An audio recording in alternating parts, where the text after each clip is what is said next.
కృష్ణుడికి ఎనిమిదికి గల సంబంధం మనం చెప్పబోతున్నాము. కృష్ణ ప్లస్ అష్టమి 8 కృష్ణాష్టమి. దశావతారంలో కృష్ణావతారం 8వది. శ్రీకృష్ణుడు దేవకి వసుదేవుడు 8వ పుత్రుడు. శ్రీకృష్ణుడు శ్రావణ మాసం కృష్ణపక్ష అష్టమి 8వ రోజున జన్మించారు. శ్రీకృష్ణుడు జన్మించిన కాలకాలానికి 8 ద్వారాలు. శ్రీకృష్ణుడు హిందూ క్యాలెండర్ ప్రకారం శ్రావణ మాసంలో జన్మించారు. ఇది గ్రెగోరియన్ క్యాలెండర్ యొక్క 8వ నెల. కృష్ణ ప్రేమికురాలైన రాధారాణి శుక్లపక్ష అష్టమి 8వ రోజున జన్మించారు. రాధాకృష్ణుడు సహజలు అష్ట 8 సతులు. శ్రీకృష్ణుడు 8వ రోజున గోవర్ధన పర్వతాన్ని క్రింద పెట్టాడు. చిన్నతనంలో ప్రతిరోజు 8 సార్లు చిన్న భోజనం చేసేవారు.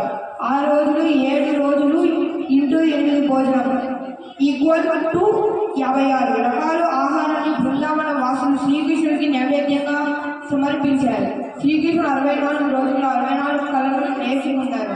శ్రీకృష్ణుడు రాణులు 8 అష్టభార్యలు. నరకాసురుని చెర నుండి శ్రీకృష్ణుడిచే కాపాడబడిన రాణులు 1+1+0+0 శ్రీకృష్ణుడు 29 సంవత్సరాల వయసులో కురుక్షేత్రం జరిగింది. 8+9 17. 1+7 8. భగవద్గీత 4వ అధ్యాయాన్ని 8వ శ్లోకం తరచూ పునరావృత్తి అవుతుంది. శ్రీకృష్ణుడు పరిత్రాణాయ సాధూనాం వినాశాయ దుష్కృతాం ధర్మ సంస్థాపనార్థాయ సంభవామి యుగే యుగే. అర్థం: శివరక్షణ, దుష్ట శిక్షణ, ధర్మ సంరక్షణ, శిష్ట రక్షణ కొరకు ప్రతి యుగమును అవతారము దాల్చుతున్నాను.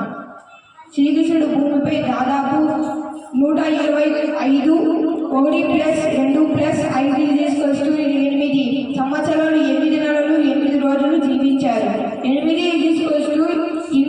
అనంతం. శ్రీకృష్ణుడు అనంతుడు అంటే అంతం లేనివారు. తను చేసిన కార్యాలతో, లీలలతో, బాధనలతో ఈ భూమిపై ఎప్పటికీ అనంతునిగానే నిలిచి ఉంటారు.